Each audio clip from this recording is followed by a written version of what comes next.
аймагт одлон онцлогийн тоглолтыг зохион байгуулах гэж байгаа. Jets Club-ийн хамт олноос тоглолтын талаарх мэдээллийг авах гэж байна. За сайн байна уу? Золтон утгах болох тоглолтын талаар мэдээллийг бас үзэгчдэд өгөөч.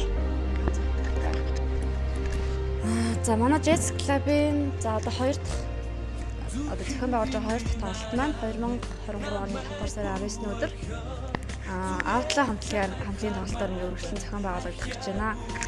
Outlaw хамтлагийн тоглолт маань тоглолтын талаарх ерөнхий мэдээллүүдийг өгье. За манайх болохоор өмнө нь бол Мөнхөрийн хамтлагийн тоглолтыг зохион байгуулж исэн. Одоо офсчууд маань сайн мэдж байгаах. Тэгээ Мөнхөрийн хамтлагийн тоглолт маань бол маш гоё болсон. Тэгээд залуучууд маань маш одоо өндөр сэтгэлдээ хүлээж авсан. Тухайн хамтлаг маань ч гэсэн усын залуучуудад маш тийм өндөр сэтгэлдээ бутсан байгаа. Тиймээс одоо ингээд дахиад дараагийн хамтлагийг одоо бидний авч ирэхийн үүд хаалга маань нэгдсэн гэж ойлгож байна.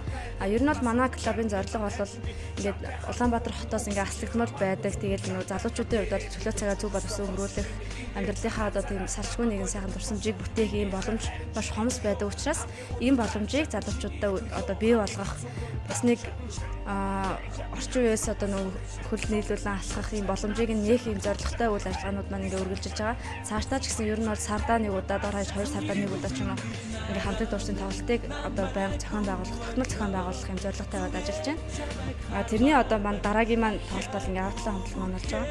Outlaw хамтлагийн хувьд бол одоо миний хувьд ч гэсэн ингээд 10 жилээсээ оюутан байхдаа ингээд маш их шүтэн бисэрч сонсож одоо өссөн юм хамтлаг, тийм учраас одоо ирж байгаад миний хувьд ч гэсэн сэтгэл маш өндөр байгаа.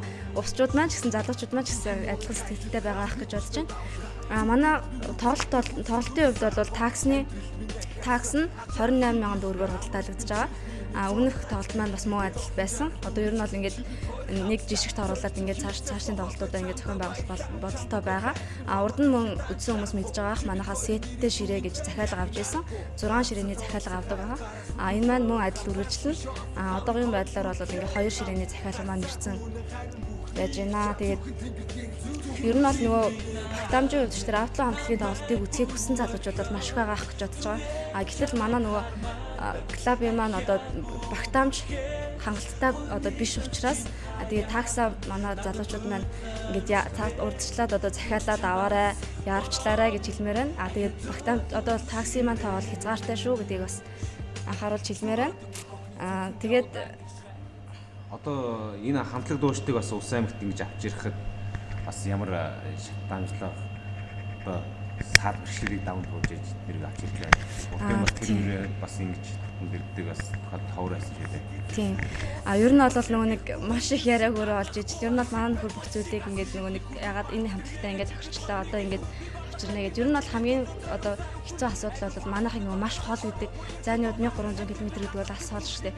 Тийм учраас тэрэн дээр жоох ингээд хамтлагууд өргөсдөг. Гэхдээ яг одоо нөгөө яриа хэлцээр хийгээд тодорхой хэмжээнд те тохиролцоод ингээд авчирч байгаа учраас ер нь цаашдаа ингээд авчирээд авах бүрэн боломжтой. Дараагийн ярианууд ч гэсэн ингээд явагдаж байгаа. Ер нь бол энэ Outlaw хамтлагийг авчрахын хүртэл анхны мөсийг хагалж Мөнхөрийн хамтлагийг авчирсан шүү дээ. Хэрвээ тэр амжилттай болох юм бол дараагийн Outlaw хамтлаг дуурчдыг авчрах бас гүр ихтгэл болно гэж анх ярьж ирсэн. Нэрэл одоо тэрээс Тэглээ. Outlaw Мөнхөрийн хамтлаг маань ингээ архангаа тоглолцоод манад ирсэн байхгүй. Тэгээ архангаа тасан тоглолтыг бол нөгөө нэг менежер нь ингээд яриад ер нь бол нөгөө зохион байгуулалт жоохон тийм байсан учраас жоохон хүндрэлтэй байлаа. Танайх бол маш гоё хүлээж авч ийн залуучууд ямар гоё ингээл тэ атмосфер бол маш гоё байсан. Тоглолтын орой бол байсан хүмүүс бол сайн мэдж байгаа. Тийм байсан учраас ингээд одоо менежер нь ч гэсэн ингээд дараагийн хамтлагийг авч ирэхэд бол ерөөсөө дургу хүлээж маш ингээд дуртай хүлээж аваад боломжтой ингээд ийм хариу өгсөн байгаа. Энд бол бас манай Увс нутгийн залуучуудын маань оролцоо бас байгаа шүү гэдгийг хэлхэн зүйтэй ахаа та нартай маш их баярлалаа. Дараагийн хамтлагийнхаа тоглолтыг Outlaw-ыг бас үзхийг хүсэж байгаа залуучууд маш олон байгаа хаа. Тэгээд хугацаа бол маш богино байгаа бидний бэлтгэлийг.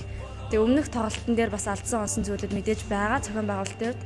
Тэрийг болохоор одоо хоёр дахь тоглолт нь учраас арай жоохон туршлагажаад те бас нэг хүмүүст ямар нэгэн байдлаар хүндрэл учруулахгүйгээр зохион байгуулахыг бид нэр хичээж ажиллаж байна.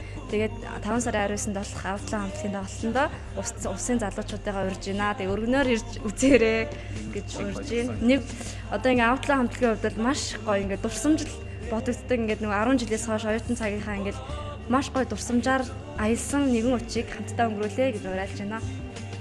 Баярлалаа. За баярлалаа. Усын залуучуудаас ингээд орчин үеийн хамтлаг дуурчдаас авчирч тоглолтод байгаа. Хамт баярлалаа хүсье. За баярлалаа. 나는 불타오르네 오르차마스 보러는 아껴둬도 쉬래